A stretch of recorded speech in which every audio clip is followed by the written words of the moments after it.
God's my inspiration. Well, good morning, good morning, good morning. This is the day the Lord has made. Let us rejoice and be glad in it. Welcome to another morning motivation with Marcus, and it is Wednesday, July 17th. Wednesday, July 17th. Boy, I tell you, this time thing, but I'm tired. I'm tired.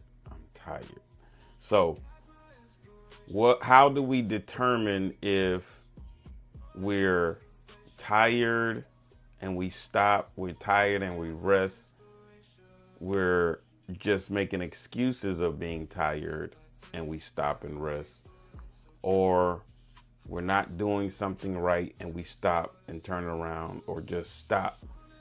So are we pausing? Are we stopping? Are we resting? What are we doing?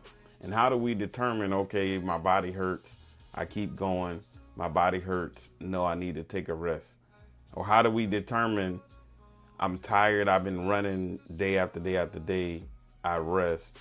Or I've been running, but I need to keep pushing until I complete it. And so that got me to thinking this morning, because that's what I was thinking to myself, because this morning, yesterday I woke up late. Late for me is 4:30, 4:45. And some of you know, some of you don't know, I've said it a few times, but I don't really use an alarm clock unless I go to bed after a certain time. And then I may put an alarm clock on if I have an appointment the next morning. A lot of times, even when I set that alarm clock, I still wake up before the alarm clock, just the way my body works. Now, I know God wakes me up, but I don't know why he's waking me up at the times that he is. Now, with that being said, I woke up this morning as I did yesterday. Yesterday, I had an early meeting.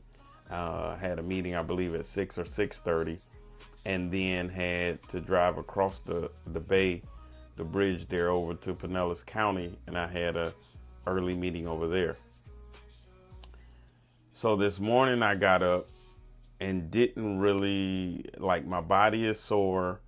I've been getting up every morning. I took a nap yesterday, but then it made me stay up. So I stayed up until about 12:30, 1 o'clock.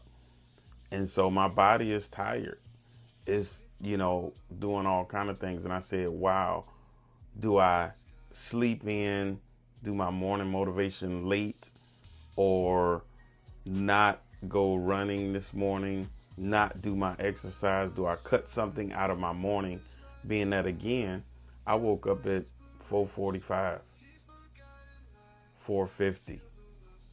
I got up at 3, but I was like, I'm tired. I'm going to stay in the bed.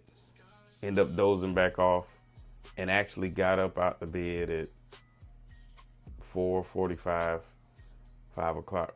So what do you do? Do I not go run? Do I cut back some of my morning activities this morning? And God shared with me, one, you don't stop until you're complete. And two, you're always pushing forward.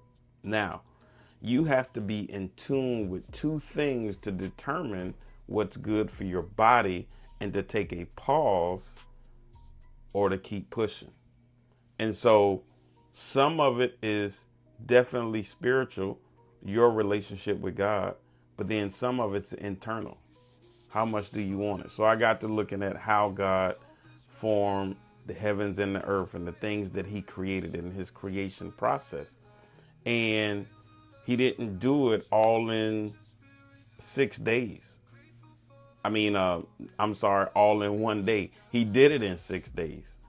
And of course, his days are different from ours, so it was probably thousands of years. But nevertheless, according to Bible and Scripture, he did it in 6 days. He could have did it in one. And so that lets me know that there is going to be a process. So I began this morning to determine, okay, so I want to hit 15 miles. I only been doing 12. I think day before yesterday I did 13 or something. And so I'm going to keep going until I get to the 15 miles. But once I hit the 15 miles, I might rest and say, okay, yep, it's good. And then keep pushing.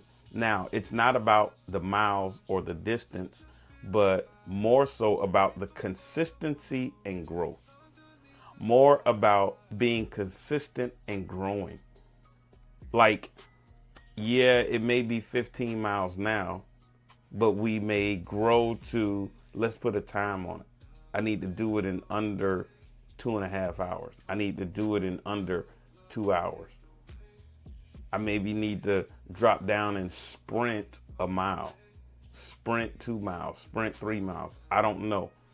But I started correlating that to my life, started correlating that to what God was doing.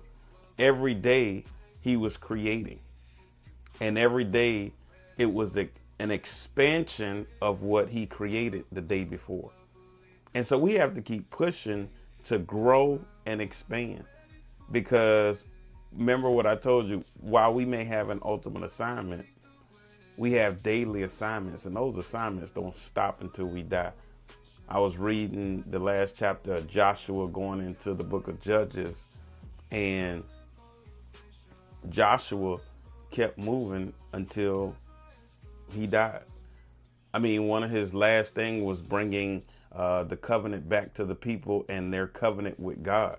And I've been talking about that, I mean, for the last couple of weeks, moving from commitment to covenant. I think some of us have gotten away with all the distractions of the world and stuff and things we should have, and focusing on the stuff and not focusing on our assignment.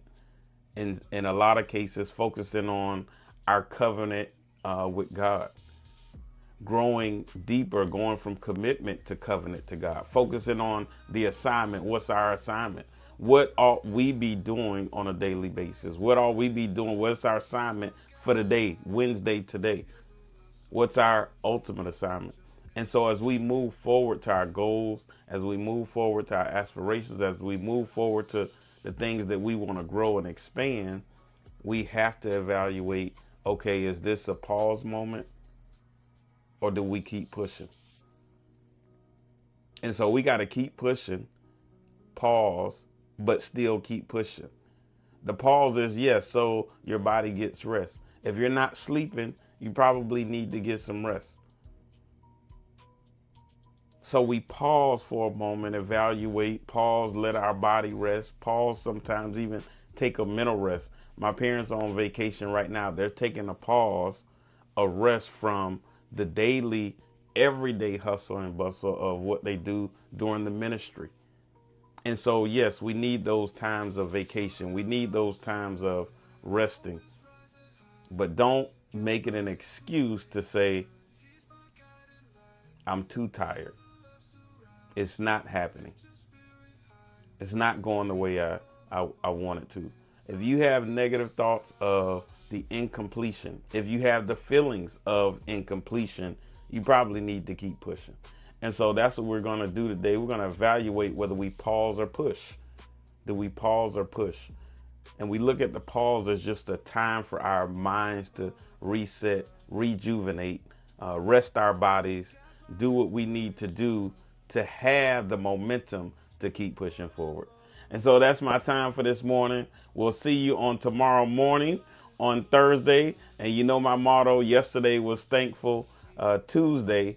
And today we're going to keep pushing forward. Oh, don't forget to join our 90-day challenge. That's still happening August 1st. I can't wait. We're getting closer and closer. I'm still going to do, even though my body is a little aching and I'm tired, I'm still going to jog my miles, see if we can get 13 in this morning, maybe more. I don't know what we're going to do. A lot of times I don't know what we're going to do. But don't forget to join that 90-day challenge. I'm looking forward to it. We're going to see some changes, not just in our physical body, but also in our mental body. So do we pause or do we push forward? I think we do both. We just have to figure out when are we doing each. And so until tomorrow morning, always have a heart of gratitude and the strength to keep moving forward. God bless you. Feel the love surround you, lift your spirit high. Grateful for the moments underneath the sky.